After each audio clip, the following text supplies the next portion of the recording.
அஸ்ஸலாமு அலைக்கும். Hi friends, welcome to Misha's cooking kitchen.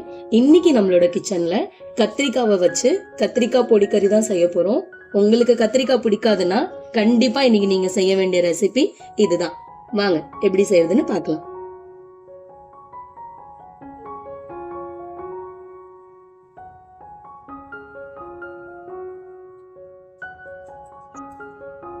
ஒரு பேன்ல 1/2 ஸ்பூன் ஜீரகம்,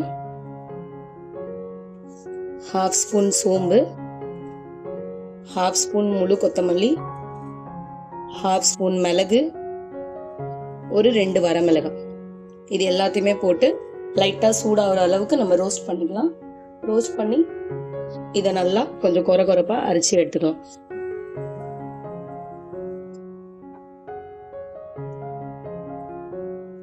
இப்போ இது நல்லா வெடிக்க ஆரம்பிச்சிருச்சு, நல்லா சூடு ஏறிடுச்சு. இப்போ ஃப்ளேம் ஆஃப் பண்ணிட்டு இது நம்ம வேற ஒரு பாத்திரத்துக்கு மாற்றி நல்லா ஆற வச்சு இதை அரைச்சி எடுத்துக்கலாம்.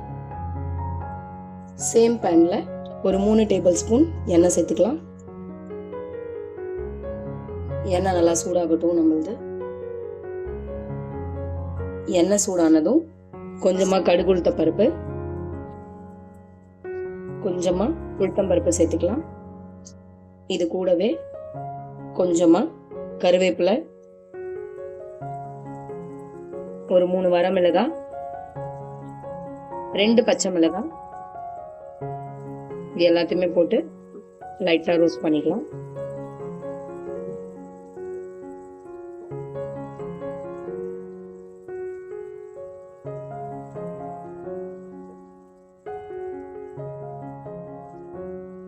இப்போ இதுல ஒரு 2 மீடியம் சைஸ் வெங்காயத்தை பொடிசா கட் பண்ணி வச்சிருக்கேன்னா அதை இதுல சேர்த்துக்கலாம்.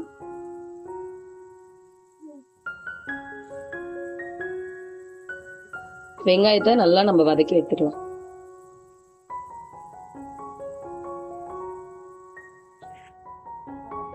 இப்போ நம்ம வெங்காயம் நல்லா வதங்கி வந்துடுச்சு. இந்த அளவுக்கு வதங்கினா நம்மளுக்கு போதும். இதுல இப்போ நம்ம ஒரு 1/2 ஸ்பூன் அளவு இஞ்சி பூண்டு விழுது சேர்த்துக்கலாம். இஞ்சி பூண்டோட பச்சை வாசனை போற வரைக்கும் ஒரு நிமிஷத்துக்கு இதை நம்ம வதக்கி எடுத்துக்கலாம்.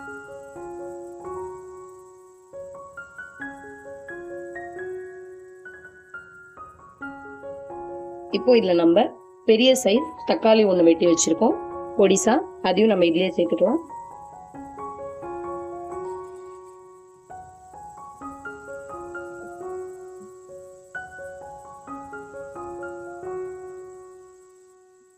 தக்காளி சேர்த்தோன்னே இது கூடவே நம்ம கத்திரிக்காவை சேர்த்துக்கலாம். எந்த அளவுக்கு முடியுமோ பொடிசா நம்ம இதை வெட்டி சேர்த்துக்கலாம்.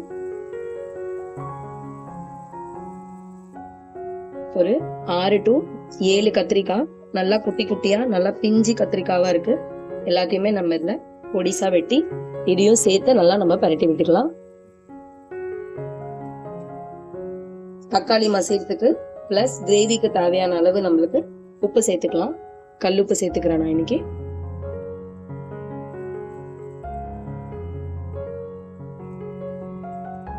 ஃப்ளேம் நம்ம ஹைல தான் வச்சிருக்கோம், ஏன்னா தக்காளியில இருக்க மாய்ஸ்டர்லயே கத்திரிக்காய் நல்லா சீக்கிரமா குக் ஆகி வரும். 2 நிமிஷம் நம்ம ஹை ஃப்ளேம்ல வச்சுட்டு அதுக்கப்புறம் ஒரு 3 நிமிஷம் நம்ம இதை மூடி போட்டு குக் பண்ணிக்கலாம். இதுல இப்போ நம்ம ஒரு 3/4 ஸ்பூன் கொத்தமல்லி தூள் சேர்த்துக்கலாம். ஒரு 1/4 ஸ்பூன் மஞ்சத்தூள், 1/2 ஸ்பூன் மிளகாய் தூள். ஏன்னா ஏற்கனவே நம்ம மிளகாய், வரமிளகாய், பச்சை மிளகாய் எல்லாமே சேர்த்திருக்கோம், அதனால மிளகாய் தூள் நம்ம கம்மியாவே சேர்த்துக்கலாம். இப்போ இது எல்லாத்தையுமே ஒரு டைம் பரட்டி விட்டுக்கலாம்.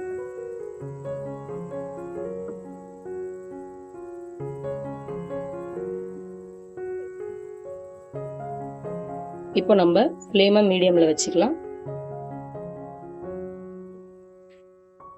இப்போ நம்ம வறுத்து எடுத்து வச்சிருந்தோம் இல்லையா, அந்த மசாலாவை நம்ம நல்லா அரைச்சு இதுல சேர்த்துக்கலாம்.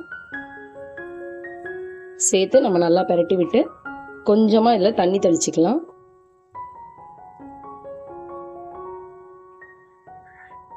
கொஞ்சமா இதுல நம்ம தண்ணி சேர்த்துக்கலாம். இப்போ இத ஒரு மூடி போட்டு நல்லா கத்திரிக்காய் மசிஞ்சு எண்ணெய் பிரிஞ்சு வர வரைக்கும் மூடி போட்டு இதை நம்ம வேக வச்சுக்கலாம். 3 to 4 நிமிஷம். 3 நிமிஷம் ஆயிடுச்சு.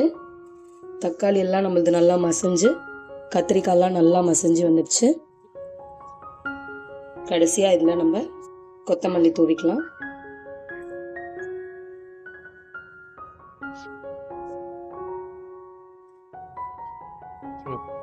அவ்வளோதான், ரெடி ஆயிடுச்சு.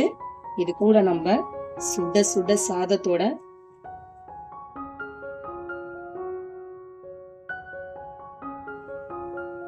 கொஞ்சமா இந்த கத்திரிக்காய் பொடிக்கறியை வச்சு சாப்பிட்டீங்கன்னா நல்லா சுட சுண்ட சிக்கன் கிரேவி செஞ்சோம்னா எப்படி இருக்கும் அந்த மாதிரி இருக்கும் இந்த கத்திரிக்காய் பொடிக்கறியோட சுவை.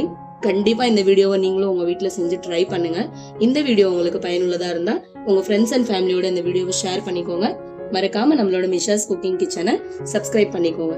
இதே மாதிரி ஒரு சிம்பிள் அண்ட் சூப்பர் ரெசிபியோட உங்களை நான் நாளைக்கு சந்திக்கிறேன்.